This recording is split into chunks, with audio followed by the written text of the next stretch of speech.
mixed emotions. It's something that I had anticipated most of my career. I think most police officers do. And then 6 months ago, I'll make an announcement, and it seems like 2 days ago.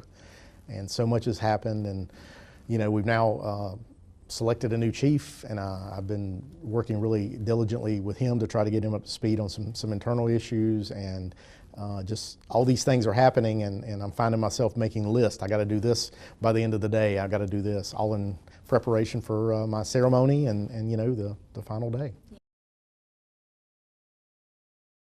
I want to take some time, be with my family. I have some trips planned. My wife and I haven't, been able to take 2 weeks of vacation in 1 month and ever.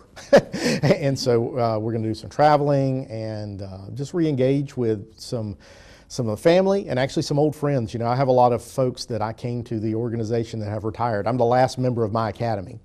Everyone in my academy is already retired. And so a lot of my good friends have been retired a year or two. They've moved to the beach and they've moved. I've got a friend in Florida, and everybody's like, come see us. And so I'm going to be spending some time doing some traveling and kind of reinvigorating old friendships. That's easy. Hands down, it'll be the people. It'll be the day-to-day people. I pretty much lived my whole career this way, but as chief, I talk a lot about the GPD family. And because of the kind of work we do, you spend time with people in a way that not many jobs allow you to do. And it's the good, the bad, and the ugly. You see things, you endure things, you have to work through things, life and death situations, and you grow a very strong tie with the people you work with. And it's no different if you're the chief or you're a patrol officer. And so I plan on keeping my family ties, but I won't see them every day. And so I'm going to miss that interaction. At this very moment, I have sitting on my desk 2 boxes of Girl Scout cookies that I bought from one of my officers. And that has nothing to do with being a work relationship.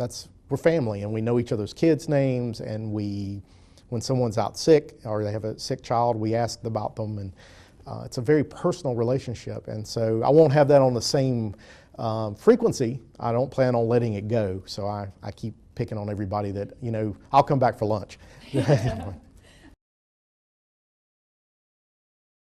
We're considered to be in the top 1% of departments in the country by size. So there's about 18,000 police departments across the country, and GPD is in that top 1%. And, I'll look at my peers in there, and 5 years is actually a long time to be chief in an organization of this size. So I have had good days and bad. And, I can say hands down, one of the worst days that I ever had was we lost an officer in the line of duty while I've been chief, and first time in 17 years. And having to navigate that with our family. Again, it goes back to the GPD family.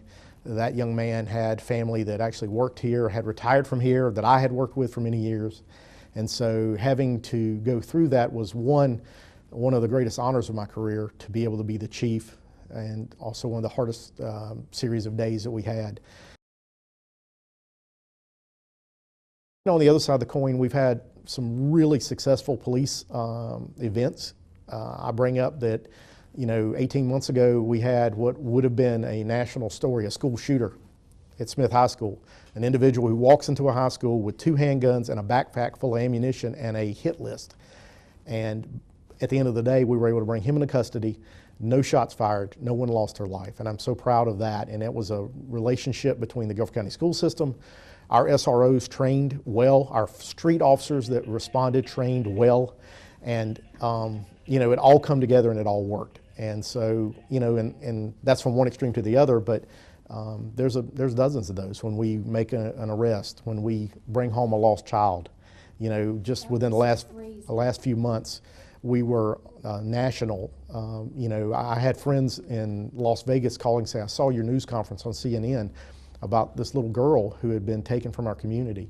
And to see our community come together, it's incredible as the chief to see people who have probably had no contact with the police before calling us, can we help walk, can we pass out flyers? And then, quite honestly, being able 20 some hours later to know that we found that child safe. What an incredibly, moving moment for the department, for the city, and for me as a chief to know that, hey, that one turned out good. People will ask, what was your greatest strength, or what makes a great cop? I get that a lot. And believe it or not, it's not the technical skills, it's the soft skills. It's the ability to communicate to different people on different levels and to understand people communicating with you. And I believe that's something that, as chief, I brought to the organization. We were good at it.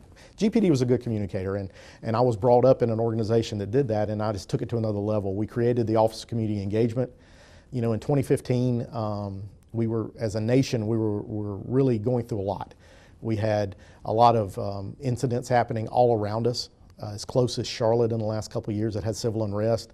And how do we navigate that in a way that we keep our community informed, let them ask the questions they want to ask, because we have folks in our community that challenge us regularly, and that's okay. It's just a way in which we do it. And how do we communicate that back out? And we connect with our community. The Office of Community Engagement was a creation to really start looking at what I tell people, the difference between outreach and engagement. And so we created programming around it, and we brought a lot of people, made a lot of contacts through our community. There are now people that are liaisons for us in different neighborhoods, and I think it's been successful. I think it's a continuous work. Well, you know, I've known Brian James his entire career, just about. He started with the Sheriff's Department, and so he came with GPD shortly thereafter, and I've known Brian. We've worked in a lot of the same units. We actually worked around each other the majority of our career. And of course, I promoted him to Deputy Chief just a few years ago, and I've always been impressed by his abilities. He is a good communicator, goes back to what I said is the core. And you know, I know he is vested here. His mother still lives here. He was brought up in Greensboro. He's always been just a representative of the department in such a stellar way. So I'm excited that he's going to be moving forward. He is very vested. He has, you know, he brought his children up in this community just as I did, and he cares about this city. And I know that on a personal level because I know Brian. And I'm excited to see him take command of the organization, and I think it's just going to continue to grow under his skills. Well, you know, the biggest challenges, or some of the biggest challenges I've seen, are some of the ones he will. It's the fast-moving technology that's involved around law enforcement. You know, we struggle, like every police department, to keep up with the technology side. We struggle from a monetary side of keeping up with the ever-expanding budgets and those things that are really outside his control. And even outside the city's control at times. When you look at technology, technological advances, everything from DNA to storing of digital data, all these things are extremely difficult to manage as the leader of a large organization. I think that's a challenge. I think continuing to build on the good work that we do here at GPD related to our community engagement. Brian is a huge fan of our engagement efforts, and I think he will continue to see them grow. But that's an ever-growing conversation. When you look at, let's be honest, our country as a whole is fairly polarized right now around some of the political issues that are out there. But as police, we're nonpartisan. You know, we serve everybody. And so a lot of times we have to fill that role, and we have to go work opposing protesters and those kind of things. And policing doesn't take a side. We protect everybody's rights equally. And so I think that's a continuous battle, and one that Brian and I have discussed, that as the national elections are coming and the Republican National Convention is going to be right here in Charlotte, we're going to see more and more tension that unfortunately GPD is going to have to be part of the group that helps keep that calm. And we're well equipped to do it, and I think he's well equipped as a leader, but I think that's going to be a challenge for every police department in the country.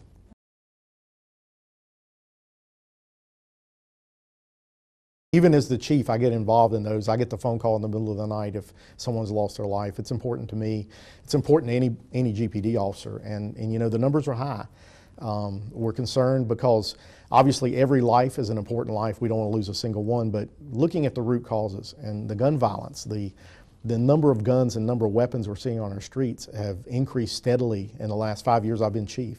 You know, last year's statistic, we took more guns off the street 3/4 of the way through the year than we did the entire prior year. And those guns are illegal, and they're in the hands of young people. They're in the hands of convicted felons. They're in the hands of people that are making really bad decisions. So I think we need to be very careful going forward. We need to continue to address and make sure that guns are in are not in the hands of the wrong people. You know, we don't want to get into the Second Amendment debate. That's not what the police department's here for. But we can say without fail that when the guns are in the hands of the wrong people, either young people who can't make good decisions or people that are going to use them for felonious reasons, ill intent, we need to get those off the street. And that's what GPD's tried to do the last year. We worked with our federal partners. We worked with the ATF. We worked through, created a part of a new system where we're working with our neighboring cities to look at analyzing the forensic data around guns, shell casings, guns, and starting to try to tie together when these guns commit a crime, and hopefully in an effort that we can get the individuals who are committing those crimes and those guns off the street. But you know, the majority of folks being killed in Greensboro are with guns, and a lot of those guns are illegal, and I think that's the root cause. Obviously, we're seeing that younger people are committing crimes, and as a father, that's concerning to me. You know, where's the breakdown? And I think that's where we have to rely on our community to help us, because the police department can't solve all those woes. But as a community, Greensboro's a good city. I've been here 30 years almost, and I think we have the ability to pull together and to make a difference in some of the lives of these young folks that are making these bad decisions. And that's where I'd like to see the city move toward. GPD obviously has tried to take a lead role in some of that. You know, the manager has launched a program just within the last couple of weeks of mentoring. And I think it's a great effort, because I think a lot of young people make a mistake and they don't correct that one mistake, and it leads to another one and another one. And you know, through the entire mentoring concept, and a lot of officers are involved in it, what you want to do is you want to find that first mistake and you want to get them back on the right road. And maybe all that coming together, maybe we can make a dent in some of these crimes. And of course, illicit illegal drugs on the streets, opioids. You know, we've never seen the number that we have in the last 2 years. The overdose deaths, incredible number. You know, we're 3 and 4 times what we were 3 years ago, because the drugs are readily available, they're on the street. So I think that's on a national level, and you know, we need our federal partners to work toward making sure these illegal drugs don't get in the country. Then you need to look at how we enforce, and then even to our courts of what we're doing to make sure that prolific offenders are getting the right penalties. Well, and I believe that, you know, I've talked with the incoming chief. He's already starting a series of community meetings where he's going to get out and be heard and understand. And his philosophy is that we have to be involved in our community. I think that's very common knowledge now, you know, and I believe that he's poised to do that. It's about accepting the opportunity to get to know the PD better. You know, we do things like our Citizens Academy. I actually spoke with the coordinator today. It's actually full for 2020. It's about the launch here in the next 30 days or less. We had more applications than we had seats to put in it. So that's good. And that's a good measurement for me that people want to get involved. But I think you continue to ask questions, continue to challenge the police department to get to know each and every officer and why we do what we do. Most everything in policing has a logical reason. You know, people will ask, I'll give you a perfect example. I was a traffic cop for a long time, and people said, why do you shine that flashlight in the car when you walk up to it? You know, it's intimidating, it's threatening. And if you take the time to explain it, an officer, because coming up on a car, particularly at night, we can't see in the windows. And of course, for safety reasons, for both the driver and the officer, we need to see what's in there. And when you explain that, people go, oh, I never thought about that. I didn't try to look in a car at night. And so if we take the time and we have that 2-second encounter, we can explain to people why we do what we do. And that's the whole element of engagement. And I believe that the department is doing very well. We lead a lot of the agencies on the East Coast with our engagement efforts. So we're poised to continue on with that. We have a great chief coming in, and I think he's going to do a good job. And, you know, we continue to do what we do.